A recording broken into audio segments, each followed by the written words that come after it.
And, it's all affecting mostly their pitching, and which understandably, that's a major struggle that the Arizona Diamondbacks are facing and have been facing, and even more so this season. That just speaks volumes of where they're at and what they're wanting to do and where they're planning to rebuild. And that's their pitching, which just time again and again and is just a major struggle. So what are they going to do here going forward? And what are they going to do going into the offseason? Because we already know they're not making the playoffs. It's so disappointing to look at the Arizona Diamondbacks, 14-21, 11 and a half games out of first place from the Dodgers. And for the moves that they had to make, Robbie Ray struggled this year, 1-4, 7.84 ERA. He had to get moved. Yeah, yes, Archie Bradley was kind of a shocker. I didn't see that coming. Starling Marte played really well. He's batted .311, so he'll go to a Miami Marlins team that's contending for a playoff spot.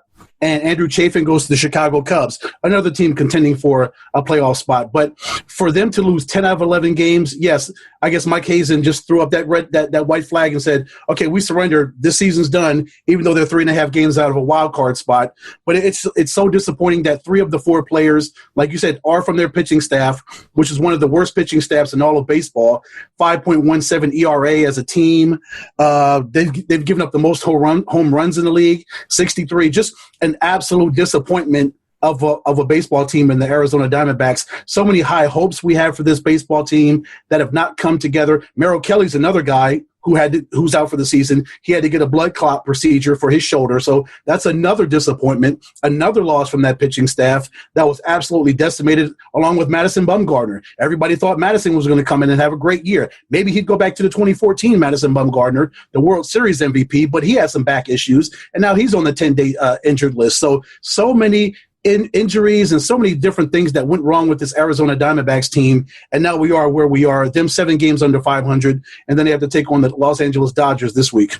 That was one of the most disappointing Zoom meetings, and in that I was listening to what the Diamondbacks were doing, and I think what I'm about to say is not about baseball per se. It's about the marketing, and it's about the business side of sports. Paul Goldschmidt is your face of the Diamondbacks, along with Archie Bradley. So 2 years ago, you move Paul Goldschmidt. Now you move Archie Bradley. So now you move the 2 faces of your team. And you bring back guys that you say stuff like this about in a press conference. Mejia, good prospect. Smith, he's a lefty, good value replacement. Fairchild, he should be okay. He's going to be a little bit better than Van Meter. That takes me all the way back to when the Suns drafted the kid out of North Carolina at point guard, and my man Lance Blank said, we know he's not fast, we know he doesn't shoot well, and we know he's slow, but he's the guy we wanted. What the hell kind of compliment is that? You wouldn't go out with someone and say, I know she can't cook, I know she ain't that good looking, and I know that she done dated a lot of dudes, but it's the person I wanted to date. So you don't set it up like that. And so I think they forgot the marketing aspect along with everything else. And when you do that and you throw in a towel in a season where you're 3.5 games back of a wild card spot, a team ahead of you could come down with COVID and not play their next 7 games. So throwing in a towel for me said a lot to the fans because, 1, we already know next year is going to be choppy, and 2, baseball is going to go on strike after next year. If they couldn't even come up with the money to negotiate to only get 60 games, they're in trouble next year already.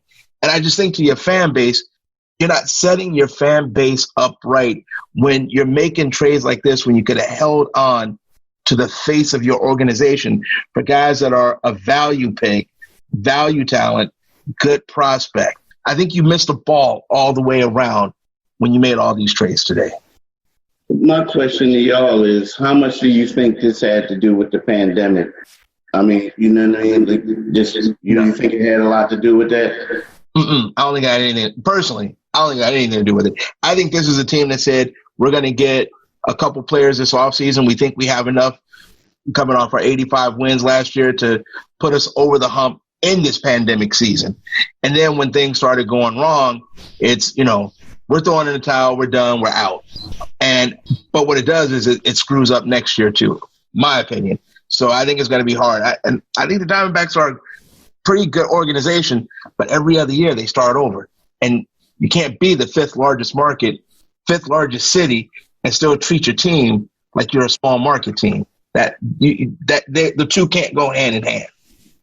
Yeah, no, I was agree. Also reading some stuff where they talked about they like their farm system too.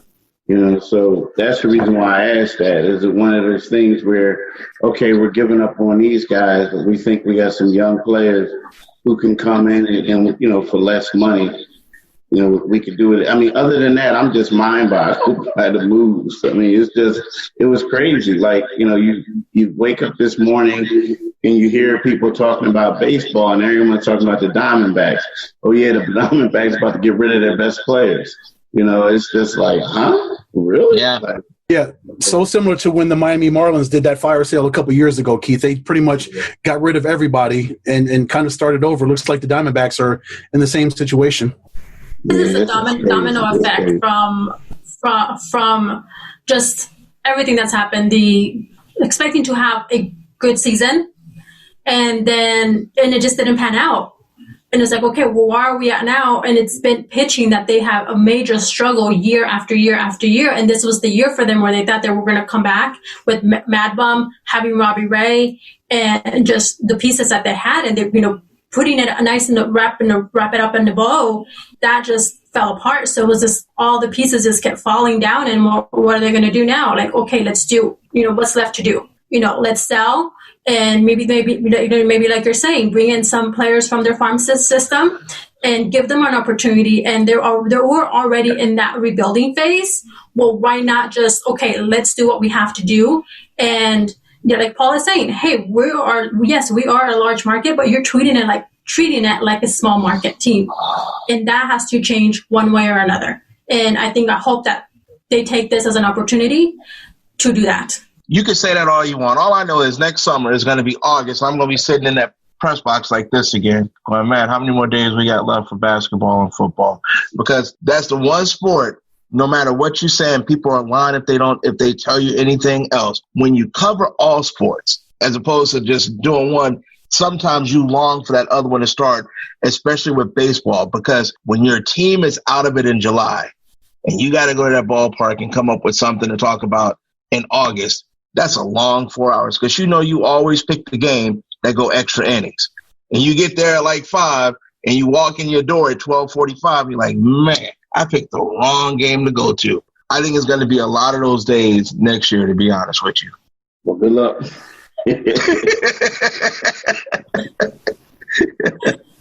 Oh, goodness, yes. We'll probably more than likely need it. So we'll just, it's a new chapter, and we'll see what happens from here. So, Ed, PLR, Keith, amazing show tonight. Thank you both for coming on, and thank you very much, Keith. Great having you on and being a part of the show tonight.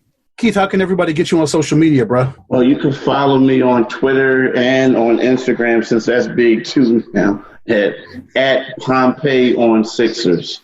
We trash the Bears. We like the Green Bay Packers. You know what? Y'all don't know. Keith and I be going at it on text and on Facebook, too, on our personal pages. So he thinks he live in Philly, but he a Giants fan. So I ain't got to say nothing else. Someone had Evan Ingram. They drafted Evan Ingram in this fantasy draft I was at yesterday. And I said, he going to be hurt week 2 because he stay hurt. Everybody on the Giants. So we got a bet who's going to have a better record. And with our backup quarterback, Mitchell Trubisky, notice I said our backup quarterback, we going to sneak in the playoffs. Yep, because Nick Foles is your guy, right? Nick Foles is our guy. The Bears won't say it, but it's That's happening. Right. Keith, you're the man, dude. Appreciate it. We can talk this basketball stuff all day and never get tired of it. But, man, appreciate you, bro.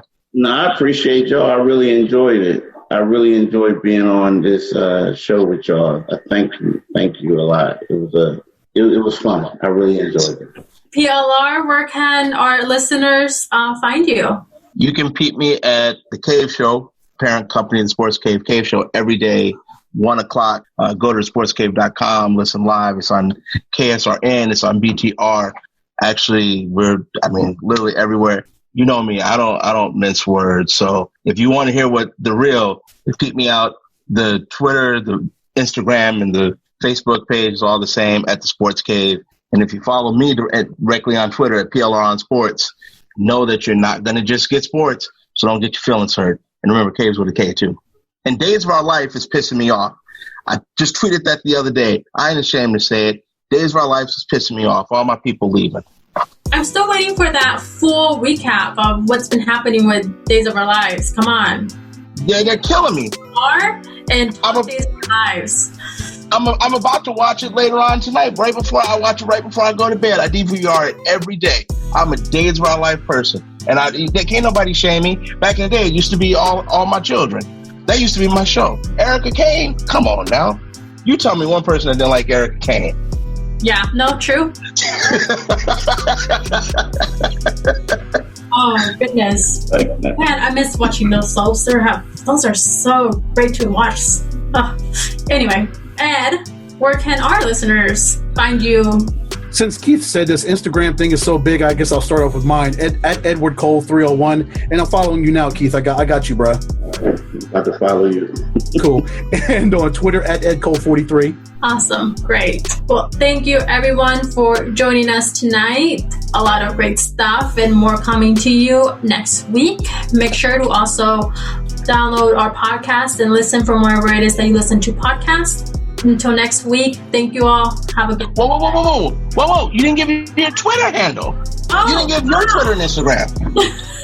I didn't, right? I asked for all of yours and I didn't get mine. There I go, running point guard again, like every great Chicago basketball player. We run point guard, Isaiah Thomas. I wouldn't be able to do this without you. Come on. Yes, you can get me at Twitter at Johanna-Rosalye, Josalye. Same on Instagram. And you can follow and get us at Inside Sports Network on Instagram at Inside Sports Net and on Twitter at Inside Sports with an extra S at the end. Did I miss anything, guys? Leave anything out? We're good? Awesome. So with this, we wrap it up. Until next week, thank you all. Good night. Thank you for tuning in and listening to Inside Sports Talk, where we translate sports to the core. Make sure to continue to tune in each and every week for our latest episode. Also, make sure you download from wherever it is that you listen to podcasts.